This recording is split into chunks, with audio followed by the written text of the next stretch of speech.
नमः शिवाय। अरब सागर की नीली लहरें लगातार गर्जना करती हुई गुजरात के सौराष्ट्र तट से टकराती हैं। इन लहरों के साथ मध्य आकाश की ओर उठता है एक अद्वितीय मंदिर, सोमनाथ महादेव का धाम।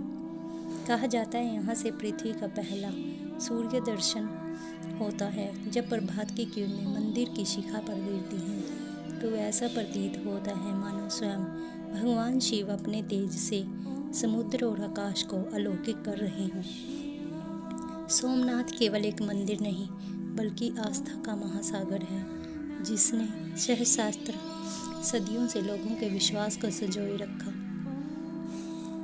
पौराणिक कथा के अनुसार दक्ष प्रजापति की 27 कन्याओं से चंद्रदेव का विवाह हुआ था, परंतु वे केवल रोहिणी को अधिक प्रेम देते थे। इस पक्षपात से क्रोधित होकर दक्ष ने चंद्र को क्षीण होने का श्राप दे दिया।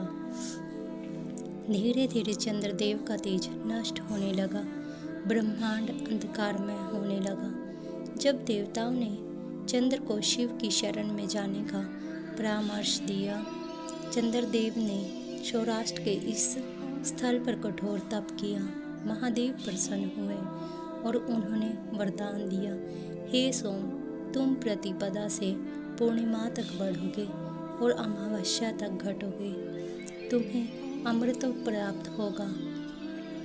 यहाँ स्थापित यह लिंग सदा सोमनाथ नाम से पूजित होगा। यही वह क्षण था जब सोमनाथ ज्योतिर्लिंग की स्थापना हुई थी। यह प्रथम ज्योतिर्लिंग माना जाता है। एक अन्य कथा भी कहती है कि लंकेश्वर रावण ने भी यहाँ शिव की आराधना की। उसने कई वर्षों तक तप कर शिवलिंग प्राप्त किया, किंतु उसकी अहंकारी प्रवृत्ति के कारण महादेव ने उसे सच्चा वरदान नहीं दिया। फिर भी इस भूमि पर उसका तप इस बात का परिणाम है कि सोमनाथ सदैव से महान तपस्थली रहा है। महाभारत काल में जब युद्ध समाप्त हुआ तब भगवान श्री कृष्ण द्वारका में निवास करने लगे, किंतु समय के अंत में जब उन्होंने अपना अवतार त्यागना पड़ा तो उन्होंने भी यही क्षेत्र चुना। सोमनाथ तट पर ही बाण का प्रहार हुआ और श्री कृष्ण ने मानव शरीर त्याग दिया। कहा जाता है कि कृष्ण का अंतिम संस्कार भी यही हुआ। इसलिए सोमनाथ केवल शिव का ही नहीं, कृष्ण का भी पावन धाम माना जाता है। सोमनाथ मंदिर का प्राचीन स्वरूप स्वर्ण से मंडा हुआ था। कहा जाता है देवताओं ने स्वयं इसका निर्माण किया था। फिर चंद्रदेव ने इसे सोने से बनाया, रावण ने इसे चांदी से और श्री कृष्ण ने इसे चंदन और लकड़ी से निर्मित किया। अंत में भीमदेव गुजरात के राजा ने इसे पत्थर से बनवाया। कहते हैं इस मंदिर के गर्भगृह में रत्न जड़ित शिवलिंग स्थापित था। मंदिर इतना वैभवशाली था कि इसकी चमक समुद्र पार से भी देखी जा सकती थी।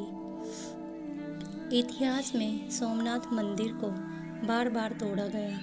विशेषकर 1026 में महमूद गजनी ने यहाँ आक्रमण किया। उसने मंदिर को लूटा, शिवलिंग को तोड़ा और अपार धन दौलत लूट कर ले गया। कहा जाता है कि उसने सोमनाथ से लूटे हुए धन से गजनी में भव्य मस्जिद बनाई थी। लेकिन बहुत अद्भुत यह है कि मंदिर हर बार टूटकर भी पुनर्निर्मित होता रहा, क्योंकि श्रद्धा की जड़ें इतनी गहरी थी कि कोई भी आक्रमण उन्हें नष्ट नहीं कर सका।